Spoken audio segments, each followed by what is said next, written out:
guys, I wanted to go over this Chapter 5 Exploring Space Study Guide with you. We have our test on Thursday. We've been working really hard based on some of the stuff I've seen. I'm extremely excited for your performance on this, and I really just have a great feeling that we all are just going to rock this test, that we comprehend the material, and you're going to be able to demonstrate your mastery of it. So let's go ahead and get started. Here we have this first table where we're writing the accomplishment of each project. So we have this uncrewed orbiter of the Cassini or Cassini. And it was the first orbiter sent to Saturn. Specifically, it studied Titan, which is Saturn's largest moon, found geysers on another moon, and studied the rings of Saturn. We know Saturn is known for its spectacular set of rings. So Phoenix was an uncrewed lander, and it's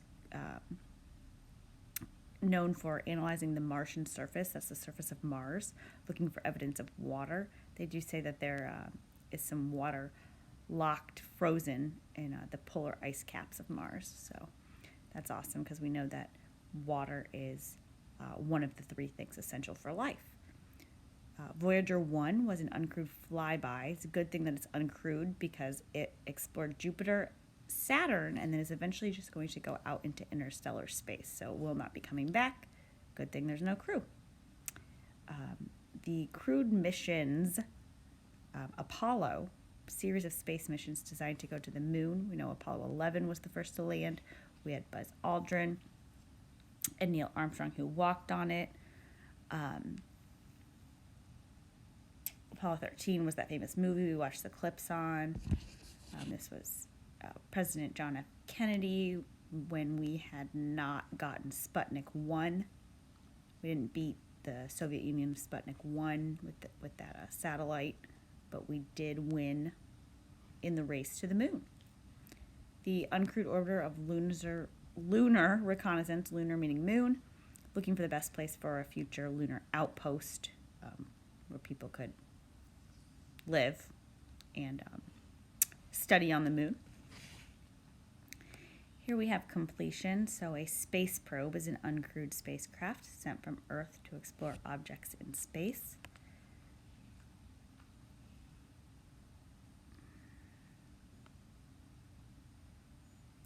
A refracting telescope uses the convex lens to gather and concentrate light from objects in space. That was refracting.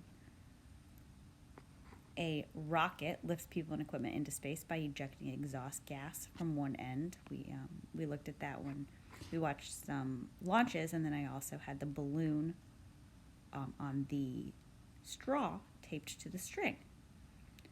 A dwarf planet is a round body that orbits the sun, but it's not massive enough to clear away other objects in its orbit. Pluto was once considered an outer planet, but has now been demoted. Pluto was demoted in 2006 by the Astronomical Society because it does have enough gravity to be a sphere, and it does orbit the sun, but it does not have a clear orbit. That is the third thing. A space shuttle is a reusable spacecraft that transports people and materials to and from space. 11, a lander touches down on a planet's surface, and it sometimes releases a robotic rover, like WALL-E. A reflecting telescope uses a curved mirror. So mirror, that curved mirror right there is the clue, to gather and concentrate light from objects in space. The ceramic material developed for space shuttles is also used to make orthodontic braces. Today on the Kahoot, we were stumped a little bit with the parachute cord and how it is in radial tires. A lot of you put orthodontic braces, I think, just because we're in the habit of ceramic material, orthodontic braces, ceramic material, orthodontic braces, but I got you with that one. 14, cooler stars can be observed in the radio wave part of the electromagnetic spectrum, whereas the hotter stars on the other side with the gamma. A flyby sends data as it passes by a planet, but it does not orbit or land. The United States and 15 other nations began building the International Space Station. We watched that awesome brain pop about it and how they put it together kind of like a puzzle. NASA began operating a reusable space shuttle to transport people and materials to and from space. A space exploration vehicle that travels through space and then uses rockets to slow down when it reaches the planet it is meant to study. That's known as an orbiter. It slows down and it actually gets within its gravitational field to get caught and then go in orbit as a satellite. If something that is living originated outside of Earth, it is known as extraterrestrial life, so outside of Earth. Astrobiology is the study of life in the universe, including life on Earth and the possibility of extraterrestrial life. Astro means star, bio means life, and ology is the study of. Right down here with these firsts, we're identifying the first artificial satellite to orbit Earth. That was Sputnik 1 by the Soviet Union. First optical space telescope in 1990 was the Hubble Space Telescope. We still use it. We know that the Hubble Space Telescope gathers visible light. First people to walk on the moon, we had Neil Armstrong and Buzz Aldrin. The first planet studied by a probe, that was Venus, and it was Mariner 2. Like I said in class, I'm not sure what happened to Mariner 1, but Mariner 2 is credited with getting to Venus. And then the destinations for future space travel, we have our moon, and then we have Mars. 26, why do telescopes give modern astronomers an advantage over people in the past?